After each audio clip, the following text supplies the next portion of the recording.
অমিত শাহকে অনেকে বলেন যে ভারতবর্ষের রাজনীতির চাণক্য। তাহলে দর্শক আমি বলবো যে বাংলার রাজনীতির চাণক্য শুভেন্দুকে বলাই যায়। কারণ শুভেন্দু একক প্রচেষ্টায়, একক যোগ্যতা এবং দক্ষতায় আজকে যে জায়গায় একটা পৌঁছেছেন, একটা সুপার হিউম্যান পাওয়ারের জায়গায় উনি পৌঁছে গেছেন। কিরকম না, উনি ভোটের আগে থেকে যে যে কথাগুলো বলেছিলেন এবং যে সেটা মানে ওনার ভিতরে যে প্রতিবাদের যে একটা আগুন ভিতরে অন্তর্নিহিত ছিল, যেভাবে ভাইপো তথা অভিষেক ব্যানার্জি ওনার শান্তিকুঞ্জের বাড়িতে গিয়ে যেভাবে ওনার বয়স্ক পিতা মাতা তুলে যেভাবে গালিগালাজ করে এসেছিলেন, তার জবাব উনি বলেছিলেন 26-এ দিবেন এবং পিসি ভাইপোকে কালীঘাটে বাটি হাতে ভিক্ষা করতে বাধ্য করবেন, কালীঘাটে বাটি হাতে বসাবেন। আজকে দর্শক সেই কথা তো অক্ষরে অক্ষরে পালিত হচ্ছে। যাই হোক দর্শক, আপনারা দেখছেন আমার ছোট্ট ইউটিউব চ্যানেল সবার জন্য দেবাশিস। এখন দর্শক, আমার মনে হচ্ছে যে এই যে জিনিসটা দেখুন, এইভাবে এই যে ঋতব্রত তৃণমূলটাকে এই যে ভেঙে আজকে যে মমতার যেভাবে সঙ্গীহীন অবস্থা, একের পর এক হারাধনের 10টি ছেলের কোথাও একটা গল্প আমরা শুনেছি যে রইল পরে অমুক, রইল পরে অমুক। এখন রইল পরে কটি, ওই 4-5টি হয়তো হবে, দেখতে পাচ্ছি চোখের ইয়েতে। এখনো জানি না এমএলএ কেউ আছে কিনা, কিন্তু এমপিতে দেখতে পাচ্ছি আমি ওই মহুয়া মৈত্র আর কল্যাণ ব্যানার্জি। আবার দর্শক একটা জিনিস দেখুন, যে মহুয়া এবং কল্যাণ পরস্পর তেলে কি বলবো আদায় কাঁচকলায় সম্পর্ক, সেই মহুয়া আর কল্যাণ আবার এখন কালীঘাট থেকে একসঙ্গে সহাবস্থান করছে। কিরকম একটা বিচিত্র জিনিস। আর আজকে সবাই কিন্তু একটা জিনিস, এই অভিষেক হয়েছে একটা ছাই ফেলতে ভাঙা কুলোর মতো। কিরকম বাহানা দেওয়ার একটা ভালো যে অভিষেকের জন্যে দলটা ফুটলো। অথচ দর্শক, আজকে আমি বরাবর যে জিনিসটা বলি যে পিসি চোর, ভাইপো চোর, তৃণমূলের সবাই চোর। তো এখন এটা তো ঠিক, এটা দর্শক পশ্চিমবাংলার সমস্ত মানুষই জেনে গেছে এবং এটাতে বিজেপিও জানে, তৃণমূল জানে, সিপিএম জানে, কংগ্রেস জানে, সবাই জানে যে কারা কীরকম। তবুও আজকে বাঁচতে, কিছুটা ডিম থেরাপির হাত থেকে বাঁচতে, কিছুটা ইডি সিবিআইয়ের হাত থেকে কিছুটা সাময়িক স্বস্তি পেতে হয়তো দর্শক তারা তৃণমূলে নাম লেখাচ্ছেন। কিন্তু দর্শক, আমার কেমন মনে হয় যে এটা যতই করুক এরা কিন্তু বাঁচতে পারবে না এবং এরা, আমার ধারণা, এরা কেউ পার পাবে না। এদের বিরুদ্ধেও তদন্ত হবে, যথাসময়ে হবে। শুভেন্দুর যেটা আজকে অমিত শাহ কেন্দ্র, নরেন্দ্র মোদী, অমিত শাহ আজকে শুভেন্দু অধিকারী, সমীর ভট্টাচার্যকে যেভাবে ব্যবহার করছেন, রাজ্যসভার 3জন সাংসদকে তৃণমূলের ডাইরেক্ট বিজেপিতে জয়েন করিয়ে 4টে গুরুত্বপূর্ণ বিল পাস করানোর জন্য, সর্বভারতীয় রাজনীতির ক্ষেত্রে এবং ভারতের মঙ্গলের জন্য, দেশের স্বার্থ, অখণ্ডতা এবং এক দেশ এক আইন এবং এক দেশ এক ভোট, এই মূল নীতিগুলোকে প্রতিশ্রুতি পালনের ক্ষেত্রে নিতে হয়। এগুলো রাজনৈতিক স্ট্র্যাটেজি, যার প্রত্যেকটা দলের একটা রাজনৈতিক এজেন্ডা থাকে। সেই এজেন্ডা অনুযায়ী আজকে রাজ্যসভার তৃণমূলের 3জনকে পদত্যাগ করিয়ে তৃণমূল থেকে আবার বিজেপি তাদেরকে জয়েন করিয়ে বিজেপি রাজ্যসভার টিকিটে তাদেরকে প্রার্থী করা হয়েছে। এটা রাজনীতিতে হয়। অনেকে আমরা সাধারণ দৃষ্টিতে অনেক সাধারণ বিজেপি সমর্থক ভাবছি এগুলো বিজেপি কি করছে, এইভাবে যাদের বিরুদ্ধে এত বদনাম করলো, যাদেরকে চোর বললো, মুখ বললো, তুসু বললো, তাদের বিরুদ্ধে এত তাদেরকে আবার কিন্তু আজকে কিন্তু ঋতব্রত তৃণমূলই বলুন আর ওই এনসিপিআই 20 জন তৃণমূলের এমপি বলুন, ওরা কিন্তু সরাসরি দর্শক বিজেপিতে জয়েন করেনি। ওরা আলাদা প্ল্যাটফর্ম তৈরি করে আলাদা প্ল্যাটফর্মে ওরা সেলটা নিয়েছে। এখানে তো বিজেপির কোনো লেনাদেনা নাই। হ্যাঁ, আপনারা বলতেই পারেন যে হ্যাঁ বিজেপি এদের প্রতি একটু নরম দেখাচ্ছে, এখানেও রাজনৈতিক স্ট্র্যাটেজি আছে দর্শক, আমার যেটা মনে হয়। কেন শুভেন্দু আগেই বলেছিল যে সব দল থাকবে, সিপিএম থাকবে, কংগ্রেস থাকবে, বিজেপি থাকবে, আরও অন্যান্য আঞ্চলিক দল থাকবে, কিন্তু তৃণমূল বলে কোনো দল আমি থাকতে, সেটা এখনকার না। বিজেপি শুভেন্দু মুখ্যমন্ত্রী হওয়ার পর যে বলছে তা নয়, মানে ভোটের আগে থেকেই উনি এই কথাটা বলে আসছেন, এবং এরা বলার সঙ্গত কারণ আছে। যেভাবে ওনার বিরুদ্ধে প্রতিহিংসামূলক রাজনীতি হয়েছিল এবং ওনার রাজনৈতিক ক্যারিয়ারকে শেষ করার জন্য মমতা ব্যানার্জি স্বয়ং নন্দীগ্রামে গিয়ে দাঁড়িয়ে ভেবেছিলেন ওনাকে মাত করবেন, সেটা হয়নি।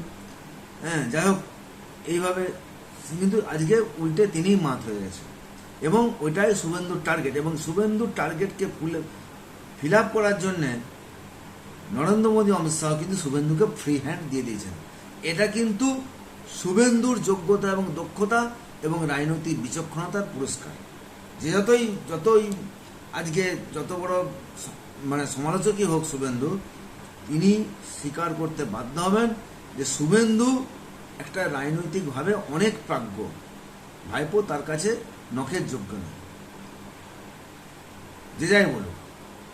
তো এখন সেটা তো প্রমাণ হচ্ছে, উনি যা যা বলেছিলেন সেগুলো রাজনৈতিকভাবে প্রমাণ হচ্ছে। আচ্ছা, উনি বলেছিলেন যে গুন্ডা দমন আইন করেছেন, উনি বলেছিলেন যোগীর মতো এনকাউন্টার হবে, এনকাউন্টার হয়েছে, সেটা ভালো হোক কি মন্দ হোক, সেটা রাজনৈতিক কারণে হোক বা কারণে, সেটা কিন্তু হয়েছে। তো তাহলে উনি ওনার কথা রাখছেন। তাহলে চাণক্য যেরকম যে কথাগুলো বলে সেগুলো ফলে বা ফলানো হয় বা সেগুলো প্রতিফলিত হয়, আজকে সেই চাণক্য ভূমিকা পালন করছে। অপরদিকে মমতা, যে এত 67-68 জন তৃণমূলের এমএলএ যারা শুধুমাত্র ভাইপোকে শিখণ্ডী করে, ভাইপোকে ছাই ফেলতে ভাঙাকুলো, ভাইপোকে বাহানা করে যেভাবে দল ছেড়ে একের পর এক বেরিয়ে আসছেন, অথচ তারা কিন্তু আগে আমাদের নেত্রী মমতা ব্যানার্জি, যে কোনো জনসভায় আমাদের নেত্রী মমতা ব্যানার্জি জিন্দাবাদ, অভিষেক ব্যানার্জি জিন্দাবাদ, এইভাবে ছাড়া কথা বলতেন না। যে কোনো একটা ছোটোখাটো একটা কালভার্ট উদ্বোধন হলো, মমতার ছবি না থাকলে অভিষেকের বড় বড় কাট আউটের ছবি থাকতো।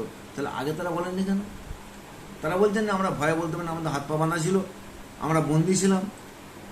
ঠিক আছে, তাহলে আজকে হঠাৎ করে যখনই তাদের বিভিন্নভাবে ডাকা হচ্ছে কোনো কিছুতে, তখনই তারা ভাইপোর নামে, মানে ঋত তৃণমূলে যোগ দিয়ে ভাইপোর নামে বলছেন।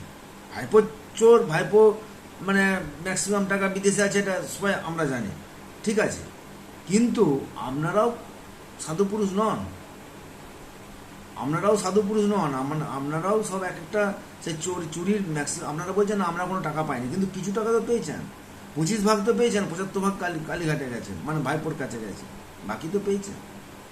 তো যাই হোক, আমার ধারণা দর্শক, কোথাও যেন মনে হচ্ছে যে যেটা শুভেন্দুর টার্গেট, যে আগে মমতা ব্যানার্জিকে শেষ করে।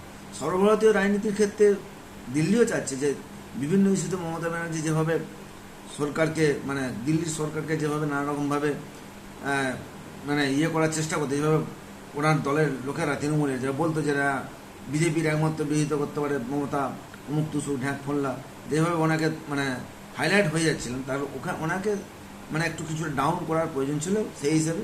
আর শুভেন্দুর টার্গেট যে মমতা ব্যানার্জিকে আমি শেষ করবো, যেভাবে উনি এত পরিশ্রম করার পরেও, এবং ওনার জন্য নন্দীগ্রাম আন্দোলন, তার জন্য মমতায় ক্ষমতায় আসা, এইসব করার পরেও তাকে গুরুত্ব না দিয়ে ভাইপোকে গুরুত্ব দেওয়ার জন্য আজকে শুভেন্দু তৃণমূল ছেড়ে এসছে। নাহলে যদি শুভেন্দুকে মমতা গুরুত্ব দিয়ে সেকেন্ড পজিশনে রাখতেন, তাহলে আজকে মমতাকে এই দুর্দশার দিন দেখতে হতো না, সেটা সবাই স্বীকার করবে।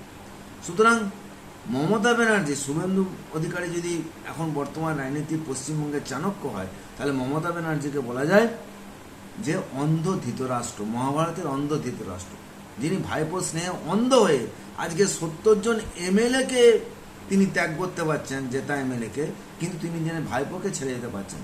এখন জানি না ভাইপো প্রতি এত স্নেহ হয় কি না, মানে ভাইপোর প্রতি এত স্নেহ এটা খুব বিরল। পিসি ভাইপোর সম্পর্ক বাঙালির আছে, কিন্তু ঠিক আছে, কিন্তু তাই বলে তেনার রাজনৈতিক যে একটা এত বছরের রাজনৈতিক ক্যারিয়ার বা রাজনৈতিক দল, সেটা আস্তে আস্তে শেষ হয়ে যাচ্ছে, তার প্রতীক চলে যাচ্ছে, তার দলের শৃঙ্খলা চলে যাচ্ছে, তার অধিকার চলে যাচ্ছে, তারপরেও তিনি তার ভাইপোকে আগলে রাখার জন্য যেভাবে মানে ভাঙবে তবু মচকাবেন না তিনি, মানে তারা সবাই তো বলছে ঠিক হোক বেঠিক হোক, যে ভাইপোর জন্য আমরা দল চাচ্ছি, ভাইপোর জন্য আমরা জেলে গেছি, ভাইপো এত কোটি কোটি টাকা করেছে একা, ভাইপো একা হিটলারের মতো দল চালাতো, এবং তারা পরোক্ষে বলছেন যে মমতা ব্যানার্জি সেগুলো সহ্য করতেন। তাহলে মমতা ব্যানার্জি এই অন্ধ ধৃতরাষ্ট্রের মতো তার ভাইপোকে কেন আগলে রেখেছেন, এই প্রশ্নটাও তো দর্শক উঠছে। তাহলে শুধুমাত্র কি ভাইপো নাকি অন্য কিছু, জানি না দর্শক, সেটা আপনারা বলবেন। আজকে দুটো জিনিস কিন্তু একটু শিক্ষণীয় দর্শক, যে মানে দুটো সম্পর্ক, একটা হচ্ছে প্রেমিক প্রেমিকার সম্পর্ক, সত্যি কিন্তু পশ্চিমবঙ্গে একটা নিদর্শন হয়ে রইল। কীরকম? শোভন বৈশাখী, দেখুন শোভন যখন তৃণমূলে ছিলেন, কত গুরুত্বপূর্ণ দপ্তরের, 2-3টে গুরুত্বপূর্ণ দপ্তরের মন্ত্রী, মেয়র ছিলেন, শুধুমাত্র ওই স্ক্যান্ডাল, যেটা তথাকথিত স্ক্যান্ডাল হিসেবে শোভন বৈশাখী প্রেম, এবং তার থেকে মনোমালিন্য, তার থেকে মমতার থেকে দূরে সরে যাওয়া, রত্না ওনার যে শোভনের যে অরিজিনাল স্ত্রী, তার সঙ্গে তাকে মাঝে করে যেভাবে একটা রাজনৈতিক সমীকরণ তৈরি হয়ে মমতা শোভনকে একটু মানে গুরুত্ব কম করে দিয়ে যেভাবে হলো, এবং তার পরিপ্রেক্ষিতে আজকে শোভনের দল ছাড়া, এবং তিনি নিজের গুরুত্বপূর্ণ দপ্তরের মন্ত্রী, তাকে ছাড়তে হয়েছে, দপ্তর ছাড়তে হয়েছে শুধুমাত্র প্রেমের জন্য। শোভন বৈশাখী প্রেম যেমন ভারতের ইতিহাসে, মানে পশ্চিমবঙ্গের ইতিহাসে বিশেষ করে একটা নজির হয়ে থাকবে প্রেমিক প্রেমিকাদের কাছে, সেরকম পিসি ভাইপোর যে স্নেহ, সেটাও কিন্তু একটা মানে অনন্য দৃষ্টান্ত হয়ে থাকবে এই মমতা এবং অভিষেকের যে মানে সম্পর্ক, এবং তার জন্য তাদের আত্মত্যাগ। আজকে দেখুন দর্শক, 70 জন প্রায় এমএলএ, তারা শুধুমাত্র ভাইপোকে দোষ দিয়ে, তারা বাহানা দিয়ে তারা বেরিয়ে যাওয়ার সুযোগ পাচ্ছে, বা মানে বেরিয়ে যাচ্ছে, এবং তা সত্ত্বেও কিন্তু মমতা ব্যানার্জি তার আদরের ভাইপোকে ছাড়ছেন। তাই দর্শক বলবেন আপনারা এগুলো কিভাবে দেখছেন, আপনারা মতামত জানাবেন।